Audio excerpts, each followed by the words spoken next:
In July of 2012, Mark Zuckerberg financed his $6 million Palo Alto home with a 30-year mortgage.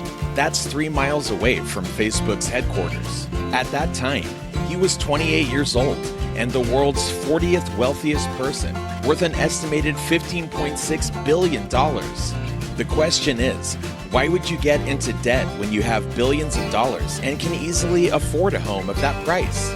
If he wanted, he could easily buy a dozen $6 million homes in cash without batting an eye. So why get a mortgage?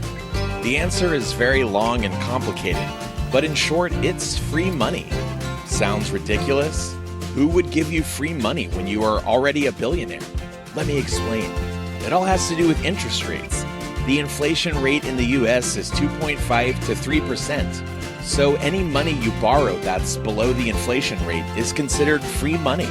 Zuckerberg's mortgage rate is just a little over 1%, but it's adjustable, meaning that based on the circumstances, the rate could go up for one reason or another. If you do the math, the bank is losing money. That is, if the mortgage rate is below the inflation. You don't have to be a genius to do the math. For the sake of example, let's say you borrow $1 million at the rate of 1%. The average rate of return on the savings account is 2.4%, meaning that if you deposit that $1 million in another bank, you end up making $24,000 a year, while you only have to make a monthly payment of $10,500 to the bank that lent you that money. Imagine if you can do that with $100 million, or how about $1 billion, when you can borrow money for free.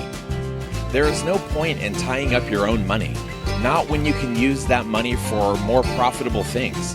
Of course, when you are talking about small amounts of money, this might not make sense because the difference isn't that big. However, when it comes to large sums, playing around with 1, 2, or even 0.5%, it could potentially mean dozens of thousands of dollars, if not hundreds of thousands. Let's say you were a businessman and you can easily afford $1 million house.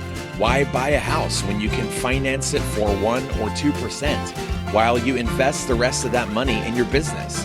That would potentially get you 10, 20, if not 30% returns, even if you're too lazy to find a more profitable way to use money. Just throwing it all into an index fund can be much more profitable, especially when we are talking about 20 or 30 years. Historically, an index fund has shown to have an average rate of return of 8%. If you take a mortgage and invest your money in an index fund, the percentage difference will end up in your pocket. It all comes down to opportunity cost. Economically, it wouldn't make sense for Zuckerberg to buy the house in cash when he has been offered a 1% mortgage rate. But he's not the only one who's smart enough to do that. Take Elon Musk, for example. Most of his wealth is tied to Tesla and SpaceX. To buy a house for $20 million, he would likely need to sell a considerable chunk of his wealth, pay taxes, and incur other expenses. However, he can take the free money and keep his monthly payments under his budget. He took out a $61 million mortgage for 5 properties in California with monthly payments of $180,000. In comparison, the national median home value is around $200,000. Instead of tallying up $53 million in the house, Elon definitely knows where to invest it to maximize profit. And that's not unique to multi-billionaires, by the way. It's also practiced by rich people like Jay-Z and Beyonce, who said they took a mortgage to buy their $88 million house. They put a 40% down payment and financed the other $52.8 million. That leaves the couple with $150,000 of monthly payments. At the end of the day, Jay-Z and Beyonce have made a lot of great investments, and they're both on their way to becoming billionaires. The richer you get, the better ways you'll find to make more money. But let's be honest, not everyone gets such a low mortgage rate. Nationwide, it's around 3%. But even at that rate, it still doesn't make sense to purchase a house if you can finance it. However, wait for a second, let's make this clear. Why do the super rich get a lower rate in the first place versus the rest of the country? First of all, when you are a billionaire, the bank can sleep soundly because no one is worried that you might default on your loan. And in case something happens, you can easily sell part of your business to pay back your mortgage, which takes the risk out of the equation. Now compare that to an average employee who could get sick and not be able to work, or just lose his job for one reason or another. Secondly, paying your mortgage on time every month helps you build and maintain a healthy credit score. So when you're in trouble next time with a strong credit score, it will be much easier to borrow money from the banks. You're basically building trust between you and the financial institutions, but it could also be the other way around. Banks offer such a low mortgage rate to establish a strong relationship with rich people, because when their companies would need a loan from a bank, they would come to that bank and not their competitors. It's a win-win situation, but these low mortgage rates are adjustable, which means they could go up, as I said earlier, but no one is worried, because if it stops making sense economically to these ultra-rich people, they can easily pay back their mortgage. But most people associate that with something negative, because we usually borrow money that we can't afford for entertainment, and we end up paying a lot more back. In fact, right after getting out of college, you realize what a burden your student debt is already. And once you calculate how many years you have to pay back that debt, you immediately create a perception that debt is bad, especially when you can't even default on it. Playing around with debt is not easy. You are eventually taking a huge risk, and a small miscalculation can lead to disastrous consequences. In fact, we've got into so much debt that most people can't even afford an expected $500 bill because we have to make all of these monthly payments. However, that's what distinguishes the bad debt from the good one.